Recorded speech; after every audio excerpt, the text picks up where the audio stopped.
the World Parliament of Religions. Ladies and gentlemen, welcome to the afternoon session of the opening day today, the 11th of September, 1893. We now introduce you to Swami Vivekananda from India and request him to address us. Swami Vivekananda. Sisters and brothers of America,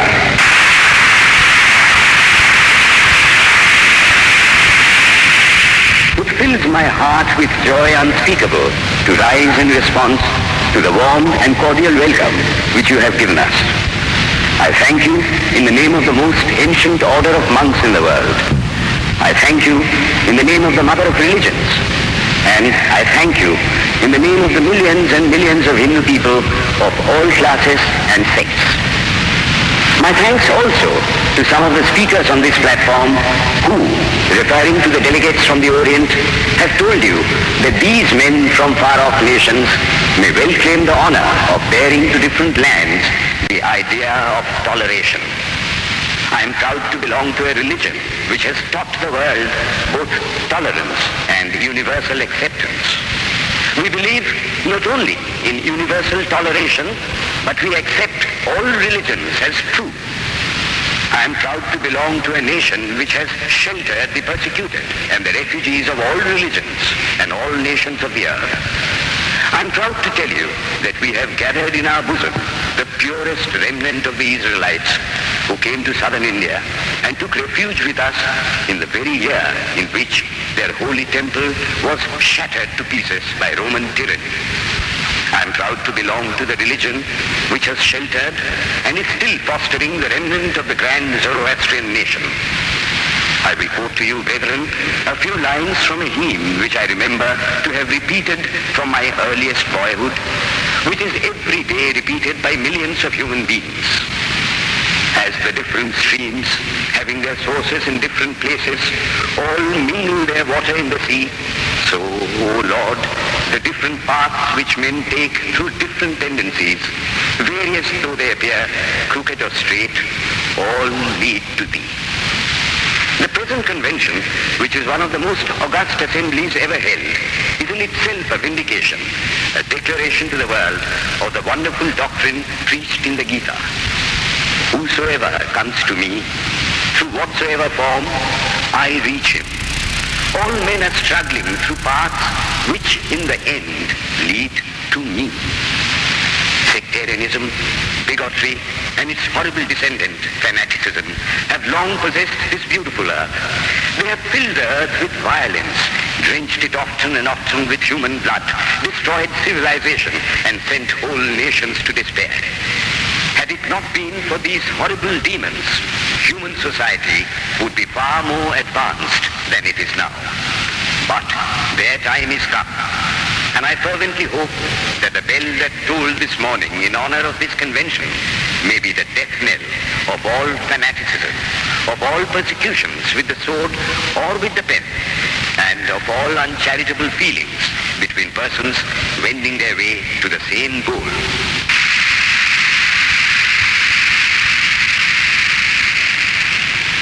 Ladies and gentlemen, on the agenda for today, the 15th of September, 1893, a galaxy of eminent speakers are scheduled to address us, and it gives us great pleasure to once again invite Swami Vivekananda to speak.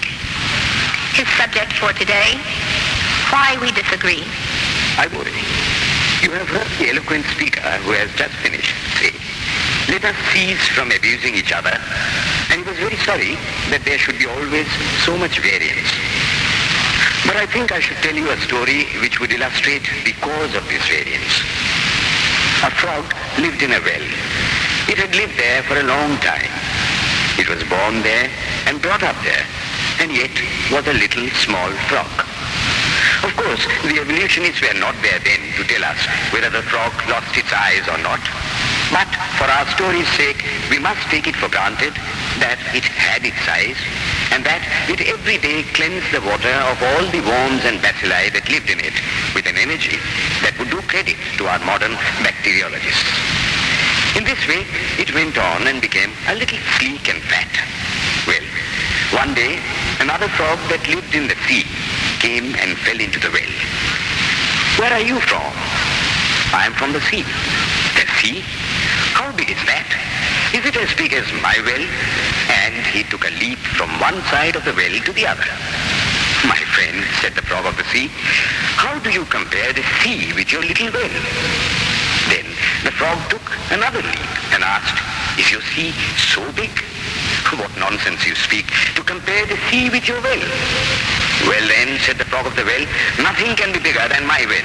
There can be nothing bigger than this. This fellow is a liar, so turn him out. That has been the difficulty all the while. I am a Hindu.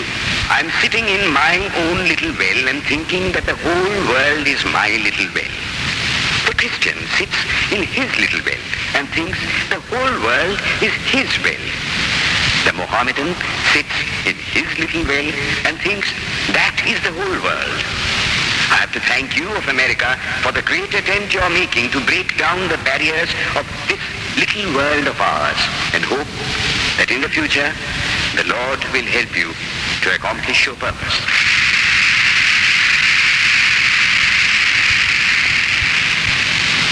Delegates and friends, today, the 19th of September, 1893, is the 9th day of the World's Parliament of Religions.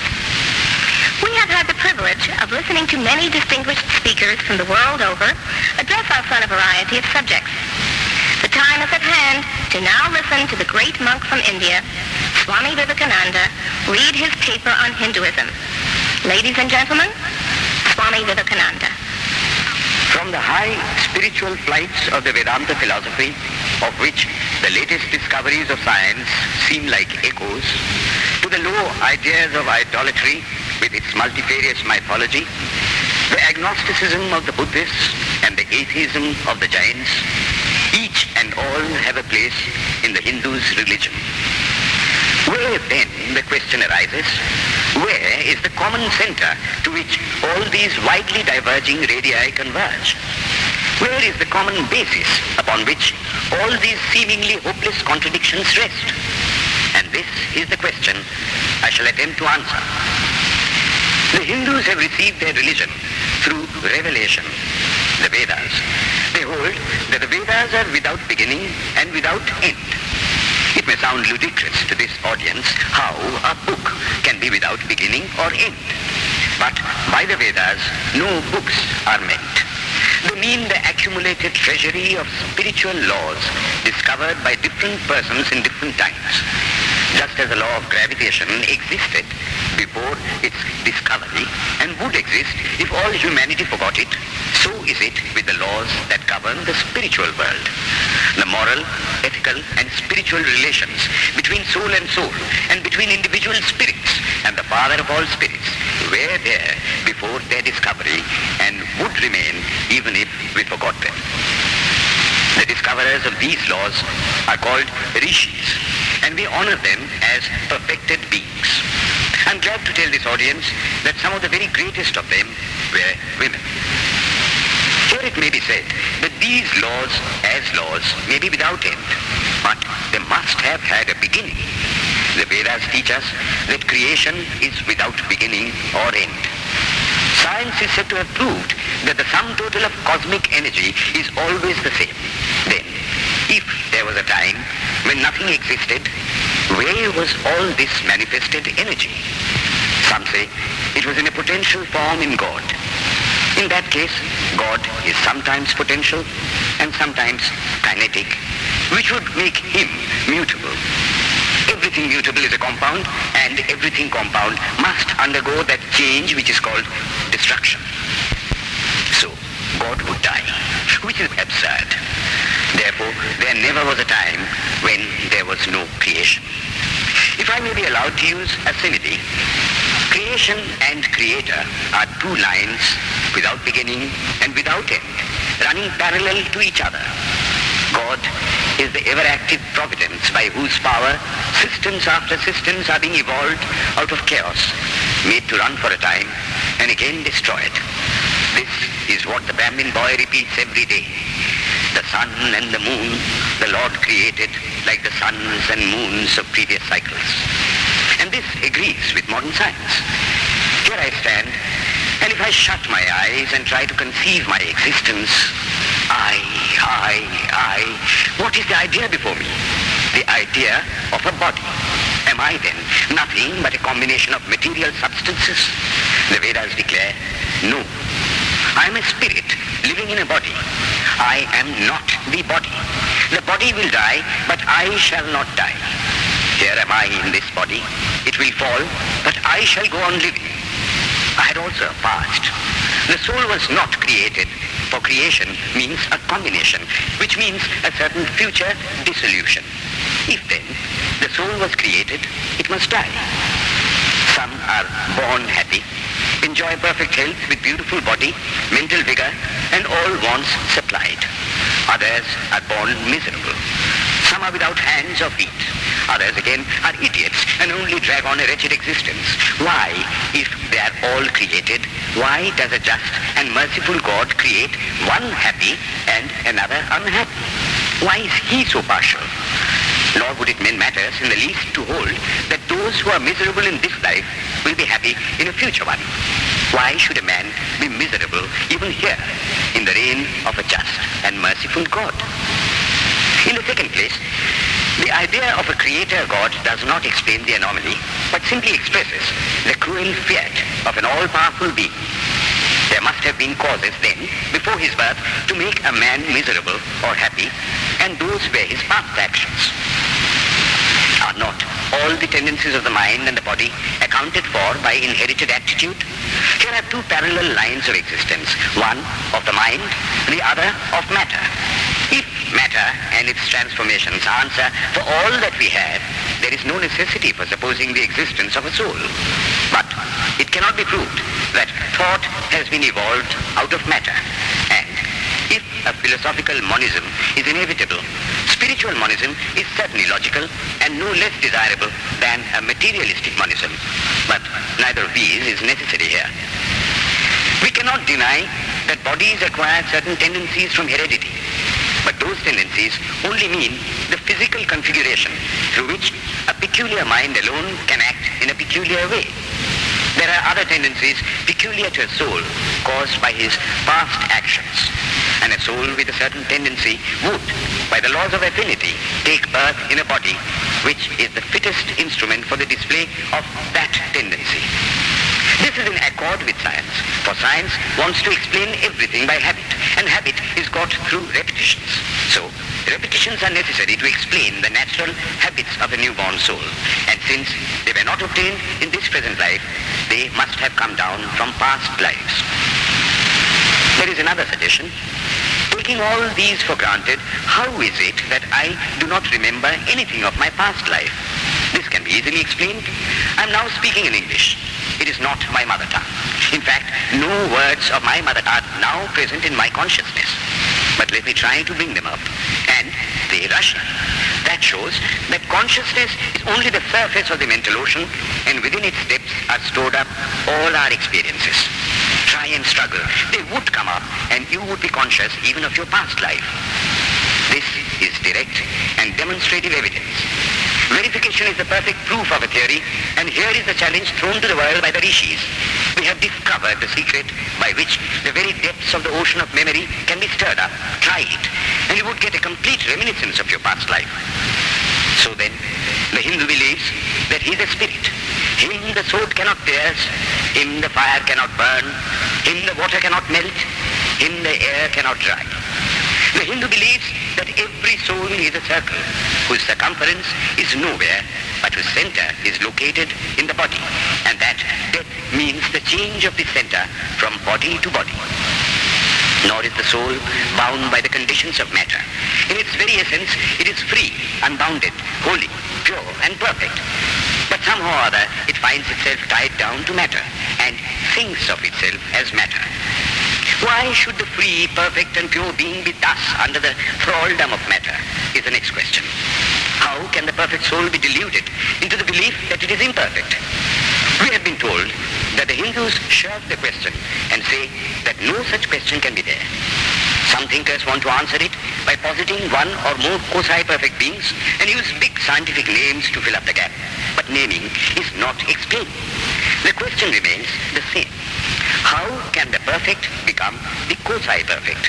How can the pure, the absolute, change even a microscopic particle of its nature? But the Hindu is sincere. He does not want to take shelter under sophistry. He is brave enough to face the question in a manly fashion, and his answer is, I do not know. I do not know how the perfect being, the soul, came to think of itself as imperfect, as joined to and conditioned by matter. But the fact is a fact for all that. It is a fact in everybody's consciousness that one thinks of oneself as the body. The Hindu does not attempt to explain why one thinks one is the body. The answer, that it is the will of God, is no explanation. This is nothing more than what the Hindu says, I do not know. Well then, the human soul is eternal and immortal, perfect and infinite, and death means only a change of center from one body to another. The present is determined by our past actions, and the future by the present. The soul will go on evolving up or reverting back from birth to birth and death to death. But here is another question. Is man a tiny boat in a tempest, raised one moment on the foamy crest of a billow and dashed down into a yawning chasm the next, rolling to and fro at the mercy of good and bad actions, a powerless, helpless wreck in an ever-raging, ever-rushing, uncompromising current of cause and effect, a little moth placed under the wheel of causation, which rolls on, crushing everything in its way and waits not for the widow's tears or the orphan's cry? The heart sinks at the idea. Yet, this is the law of nature. Is there no hope? Is there no escape? Was the cry that went up from the bottom of the heart of despair. It reached the throne of mercy, and words of hope and consolation came down and inspired a Vedic sage, and he stood up before the world and in trumpet voice proclaimed the glad tidings. Hear ye, children of immortal bliss, even ye that reside in higher spheres. I have found the ancient one who is beyond all darkness, all delusion. Knowing him alone, you shall be saved from death over again. Children of immortal bliss. What a sweet, what a hopeful name. Allow me to call you, brethren, by that sweet name, heirs of immortal bliss. Yea, the Hindu refuses to call you sinners. We are the children of God, the sharers of immortal bliss, holy and perfect beings. Ye divinities on earth, sinners, it is a sin to call a man so. It is standing libel on human nature. Come up, O lions, and shake off the delusion that you are sheep. You are souls immortal, spirits free, blessed and eternal. Ye are not matter, ye are not bodies. Matter is your servant, not you the servant of matter. Thus it is that the Vedas proclaim not a dreadful combination of unforgiving laws, not an endless prison of cause and effect, but that at the head of all these laws, in and through every particle of matter and force, stands one, by whose command the wind blows, the fire burns, the clouds rain, and death stalks upon the earth. And what is his nature? He is everywhere, the pure and formless one, the almighty, beautiful. Thou art our Father, thou art our Mother, thou art our beloved friend, thou art the source of all strength, give us strength. Thou art he that beareth the burdens of the universe. Help me bear the little burden of this life. Thus sang the rishis of the Vedas. And how to worship him? Through love. He is to be worshipped as the one beloved, dearer than everything in this and the next life. This is the doctrine of love declared in the Vedas, and let us see how it is fully developed and taught by Krishna, whom the Hindus believe to have been God incarnate on earth. He taught that a man ought to live in this world like a lotus leaf, which grows in water, but is never moistened by water. So a man ought to live in the world, his heart to God and his hands to work. It is good to love God for hope of reward in this or the next world, but it is better to love God for love's sake. And the prayer goes, Lord, I do not want wealth, nor children, nor learning. If it be thy will, I shall go from birth to birth. But grant me this, that I may love thee without the hope of reward. Love unselfishly for love's sake. One of the disciples of Krishna, the then Emperor of India, was driven from his kingdom by his enemies and had to take shelter with his queen in a forest in the Himalayas. And there, one day, the queen asked him how it was that he, the most virtuous of men, should suffer so much misery. Yudhishthira answered, "Behold, my queen, the Himalayas. How grand and beautiful they are. I love them. They do not give me anything, but my nature is to love the grand, the beautiful. Therefore, I love them. Similarly, I love the Lord. He is the source of all beauty, of all sublimity. He is the only object to be loved. My nature is to love him, and therefore I love. I do not pray for anything. I do not ask for anything. Let him place me wherever he likes. I must love him for love's sake. I cannot trade in love." The Vedas teach that the soul is divine, only held in the bondage of matter. Perfection will be reached when this bond will burst, and the word they use for it is, therefore,